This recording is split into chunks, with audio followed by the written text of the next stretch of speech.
మహిళా సంక్షేమం కోసం, మహిళా స్వావలంబన కోసము, సాధికారత కోసము, సెల్ఫ్ ఎంప్లాయ్మెంట్ కోసము వాళ్ళని ఆర్థికంగా వాళ్ళకు తోడుండాలనేది స్వర్గీయ ఎన్టీ రామారావు గారి లక్ష్యము. ఈరోజు మనకు ఆడోళ్ళకి ఆస్తి హక్కు కూడా ఎన్టీ రామారావు గారే తేవడం జరిగింది, అందరికీ తెలిసి విషయము. ఆ తర్వాత డ్వాక్రా పథకం అని మొదలుపెట్టేసి చంద్రబాబు నాయుడు గారు మహిళా సంక్షేమం కోసం ఎంత పాటుపడ్డారో తెలుసు. ఆయన మానస పుత్రిక డ్వాక్రా అనేది. ఆ తర్వాత మహిళలకి ఎన్నో సంక్షేమ పథకాలు, మహిళలకి ప్రాధాన్యత. ఈరోజు కడప నియోజకవర్గంలో ఓ మహిళగా నాకు అవకాశం ఇచ్చి ఇక్కడ మహిళ అవసరం ఉంది అనేసి గుర్తించిన మొట్టమొదటి వ్యక్తి శ్రీ నారా చంద్రబాబు నాయుడు గారు. ఈరోజు ఆయన అడుగుజాడుల్లో మేము కూడా వెళ్తూ కడప నియోజకవర్గంలో ఈ యొక్క రేషన్ షాపులు పేద బలుగు బలహీన వర్గాల కోసము వాళ్ళకి తక్కువ సరసమైన ధరల్లో వాళ్ళకి నిత్యావసర సరుకులు తీసుకొచ్చే విధంగా పెట్టిన రేషన్ షాప్లో ఎక్కువగా మహిళలకు ప్రాధాన్యం ఇస్తూ మహిళలతో ముందుకెళ్తున్నాము. ఈరోజు మీరు గత 5 సంవత్సరాల వైఎస్ఆర్సీపీ ప్రభుత్వంలో చూస్తే ఎలా ఉంది, అంతకుముందు 14-19 సంవత్సరంలో ఎలా ఉంది అనేది ముఖ్యంగా గమనిస్తే 14-19 సంవత్సరంలో రేషన్ షాపులలో రాగి పిండి, గోధుమలు, ఉద్దిపప్పు, శనగపప్పు, ఆయిల్ అన్నీ ఇచ్చేవాళ్ళు. ఈరోజు ఈ 19 నుంచి 24 వరకు బియ్యం ఒక్కటే ఇస్తున్నారు.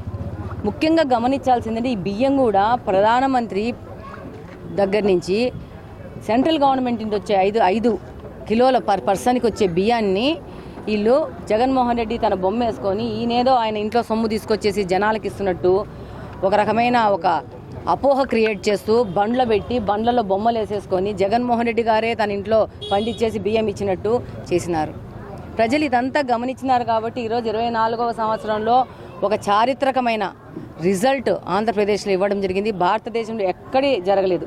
93% స్ట్రైక్ రేట్తో తెలుగుదేశం పార్టీ 164 సీట్లలో గెలిచి కూటమి, అందులో తెలుగుదేశం పార్టీ ఇండిపెండెంట్గా 144 పోటీ చేస్తే 135 సీట్లు చారిత్రాత్మకంగా గెలవడం జరిగింది. 57% ఆఫ్ ఓట్లు కూటమి ప్రభుత్వానికి పడడం జరిగింది.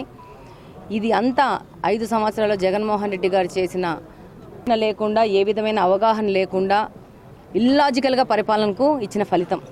ఈరోజు రేషన్ షాపులు ఓపెన్ చేసి వెళ్తున్నాము. రాబో కొద్ది కాలంలోనే ఇంతకుముందు ఏ విధంగా ఇతర నిత్యావసర సరుకులు ప్రజల దగ్గరికి తీసుకుపోతున్నామో ఆ విధంగా రేషన్ షాపుల ద్వారా తీసుకుపోయే ప్రయత్నం జరుగుతుంది. ముఖ్యంగా మనకున్న ప్రాబ్లం ఏంటంటే విపరీతంగా ఆర్థిక వ్యవస్థను జగన్మోహన్ రెడ్డి కుదేలు చేసినాడు. మొన్ననే శనివారం రోజు చంద్రబాబు నాయుడు గారు ఫైనాన్షియల్ మిస్మేనేజ్మెంట్ గురించి ఒక వైట్ పేపర్ రిలీజ్ చేయడం జరిగింది. అందులో మీరు ఒక చిన్న పాయింట్ గమనిస్తే ఒక్క విశాఖపట్నంలోనే 19,400 చిలుకు కోట్ల ఆస్తులని కుదవబట్టడం జరిగింది.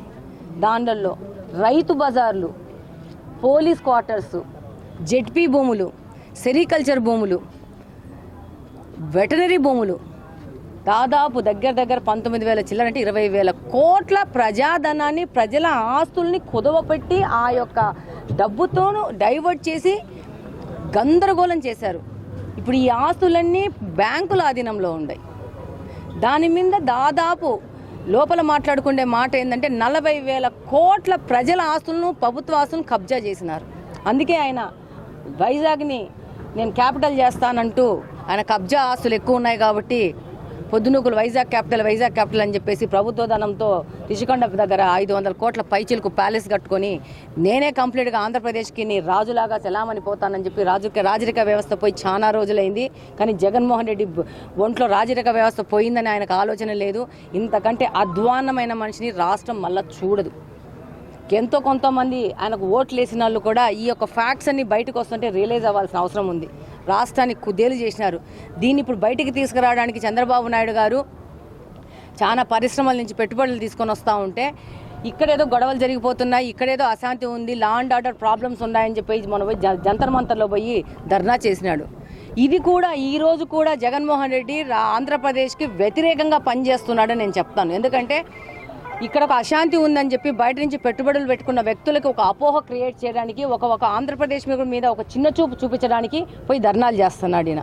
ప్రజలు గమనించండి, ఈ మనిషి ప్రజాసేవకు పనికిరాడు, ప్రజలకు పనికిరాడు. ఈయన ఈరోజు ఓడిపోయి ప్రజలు బుద్ధి చెప్పినా కూడా ఆంధ్రప్రదేశ్ ప్రతిష్టను పాడు లేపే విధంగా ఢిల్లీ దగ్గర పోయి సెంట్రల్ గవర్నమెంట్లో ప్రపంచ దేశాలందరినీ మన వైపు చూసి చిన్న చూపు చూసే విధంగా ధర్నాలు చేసి మన ప్రతిష్టను దిగజారుస్తున్నాడు. మీరందరూ గమనించాలా. డెఫినెట్గా తెలుగుదేశం ప్రభుత్వము పేద ప్రజలకు అనుకువగా వాళ్ళకు భరోసాగా నడుస్తుంది.